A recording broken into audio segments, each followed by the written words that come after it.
Gold, trusted gold buyers. మీరు తాకట్టు పెట్టిన బంగారాన్ని విడిపించి ఈ రోజు ఉన్న మార్కెట్ ధరకు కొనబడను. మా జాతిపితకు నోటీస్ ఇస్తారని. ఎవరికిరా నువ్వు జాతిపితవు? ఎవడు నీ జాతి?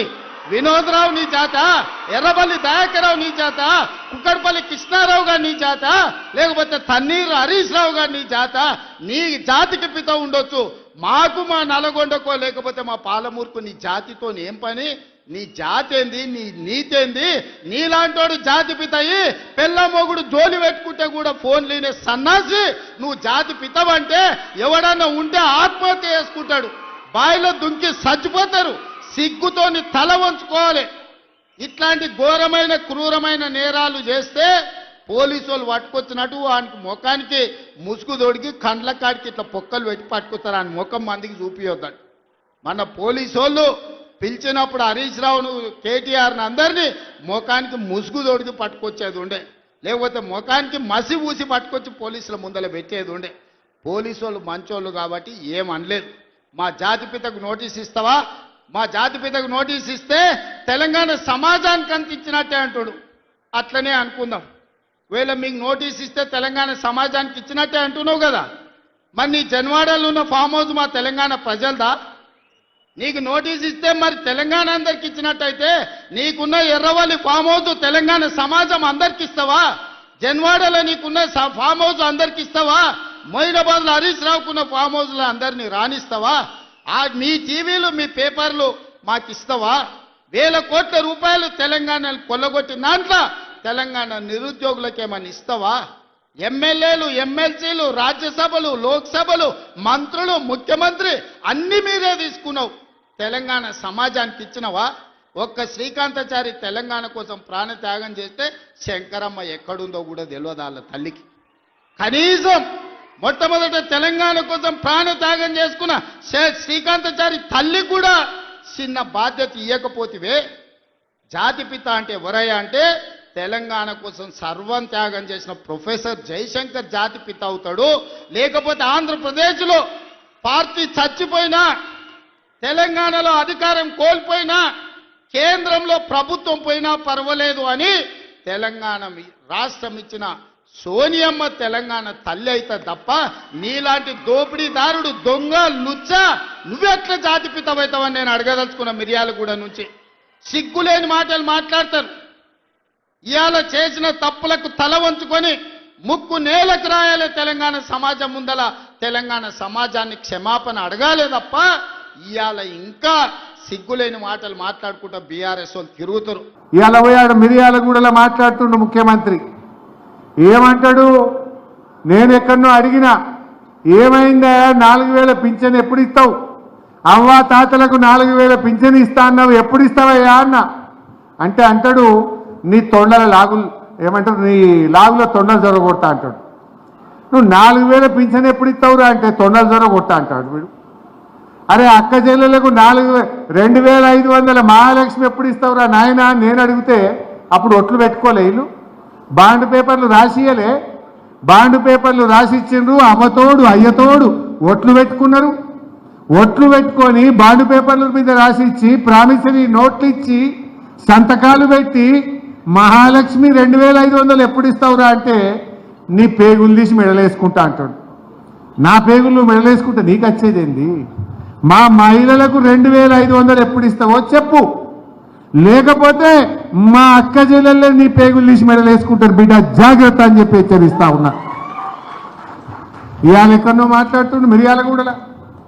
ఇప్పుడు తెలంగాణ ఉద్యమంలో పాల్గొన్నోడైతే, జై తెలంగాణ అన్నోడైతే, తెలంగాణ కోసం త్యాగాలు చేసినోడైతే, తెలంగాణ కోసం జైలుకు పోయినోడైతే కేసీఆర్ గొప్పతనం తెలుస్తుంది. ఎంత కష్టపడితే కేసీఆర్ తెలంగాణ తెచ్చిండో తెలుస్తుంది. కేసీఆర్ తెలంగాణ కోసం డిప్యూటీ స్పీకర్ పదవికి రాజీనామా చేసిండు, 2 సార్లు ఎమ్మెల్యేకు రాజీనామా చేసిండు, 2 సార్లు ఎంపీ పదవికి రాజీనామా చేసిండు, ఢిల్లీలో కేంద్ర మంత్రికి రాజీనామా చేసిండు, 5 సార్ల పదవిని గడ్డిపోచలాగా త్యాగం చేసిన మహనీయుడు కేసీఆర్. అంతేకాదు నేను నాయి నరసింహారెడ్డి గారు, సంతోష్ రెడ్డి గారు, చంద్రశేఖర్ గారు, విజయ రామారావు గారు మేమందరం కూడా రాష్ట్రంలో మంత్రులుగా ఉన్నాం. తెలంగాణకు అన్యాయం జరుగుతుంది, తెలంగాణలో ఉద్యోగాలు రావట్లేదు, మా పిల్లలకు అన్యాయం జరుగుతుందంటే కేసీఆర్ ఢిల్లీకి వెళ్ళి ఫోన్ కొడితే 5 నిమిషాల మంత్రి పదవికి రాజీనామా చేసి ఆ ఆందోళన ముఖం మీద కొట్టినాం. మంత్రి పదవులు త్యాగం చేసినాం. 2 సార్లు నేను ఎమ్మెల్యేగా రాజీనామా చేసిన. తెలంగాణ కోసం ఇదే అక్కన్నపేట రైలు పట్టాల మీద కూర్చుంటే నన్ను అరెస్ట్ చేసి మెదక్ జైల్లో పెట్టింది. ఇది మెదక్ జైల్లో ఉన్న 3 రోజులు నేను ఎందుకున్న జైల్లో? జై తెలంగాణ అంటే తెలంగాణ కోసం కొట్లాడితే ఆనాటి ఆంధ్ర పాలకులు ఇదే మెదక్ జైల్లో పెట్టిండు నన్ను 3 రోజులు. నేను మెదక్ జైల్లో తెలంగాణ కోసం 3 రోజులు ఉన్నా. మీరు ఎప్పుడైనా కొట్లాడిండా ఈ రేవంత్ రెడ్డి ముఖానికి? ఈ రేవంత్ రెడ్డి రాజీనామా చేయవయ్యా తెలంగాణ కోసం అంటే జిరాక్స్ కాగితం పంపిండు. ఒరిజినల్ పంపితే ఆయన తేడా ఆమోదిస్తాడో స్పీకర్ అని జిరాక్స్ కాగితం పంపిన తెలంగాణ ద్రోహి రేవంత్ రెడ్డి. ఒకసారి తెలంగాణ ఉద్యమకారులు రేవంత్ రెడ్డి ప్రశ్నిస్తామంటే తుపాకీ గురిపెట్టి ఎవర్రా జై తెలంగాణ అంటారు అని చెప్పి తుపాకీ గురిపెట్టిన రైఫిల్ రెడ్డి ఈయన తెలంగాణ గురించి కేసీఆర్ గురించి మాట్లాడతాడా? జాతిపిత అంటే నీకు తెలుసా?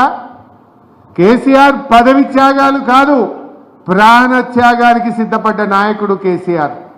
ప్రాణాన్ని కూడా వదలడానికి సిద్ధపడి తెలంగాణ తెచ్చిండు కదా. కేసీఆరే తెలంగాణ లేకపోతే నువ్వు ఇలా కుర్చీలో కూర్చుందువా? లేకపోతే గదే ఆంధ్ర నాయకుల మోచేతి నీళ్లు దాక్కుంటే వాళ్ళ కిందనే తిరుగుతూ నువ్వు. ఇలా తెలంగాణ వచ్చింది కనుక నువ్వు ఆ కుర్చీలో కూర్చోగలిగినవు. ఇవాళ కేసీఆర్ లేకపోతే నువ్వు ఆ కుర్చీలో కూర్చుంటావా? నువ్వు తెలంగాణ రాకపోతే నీకు పిసిసి పదవి వచ్చునా? నువ్వు 50 కోట్లు పెట్టి పిసిసి ప్రెసిడెంట్ పదవి కొనుక్కున్నావు. నేను చెప్పలే, మీ కోమటిరెడ్డి వెంకటరెడ్డి చెప్పిండు. తొక్కుకుంటా కాంగ్రెస్ వాళ్ళను తొక్కుకుంటా కుర్చీలో కూర్చున్నా నువ్వే చెప్తావు. మేము అట్లా కాదు, త్యాగాల మీద తెలంగాణ తెచ్చిన వాళ్ళం, త్యాగాల మీద తెలంగాణను అభివృద్ధి చేసినాం. నేను ఒక్క మాట అడుగుతున్నా మా మెదక్ ప్రజల్ని, తెలంగాణ రాకపోతే మెదక్ జిల్లా అవుతుండేనా? ఇయ్యాల కేసీఆరే లేకపోతే మెదక్ జిల్లా కళ నెరవేరుతుండేనా నేను అడుగుతా ఉన్నా.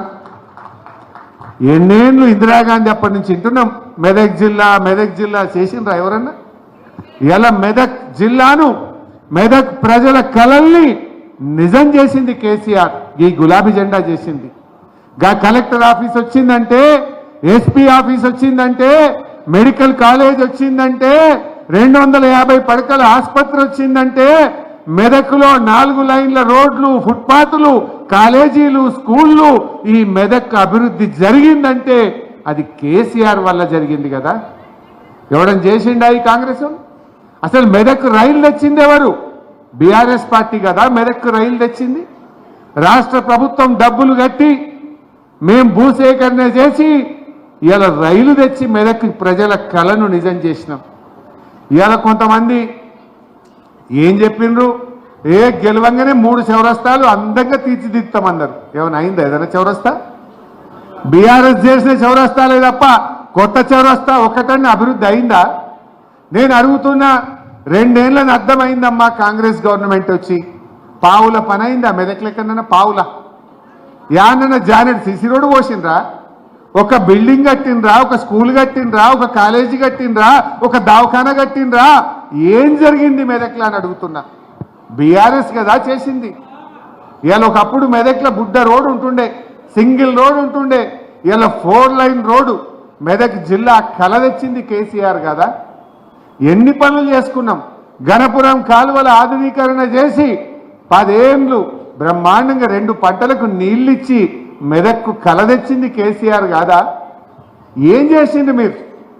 ఏ ముఖం పెట్టుకొని ఇలా మెదక్ ప్రజల ఓట్లు అడుగుతారు అంటున్నా నేను.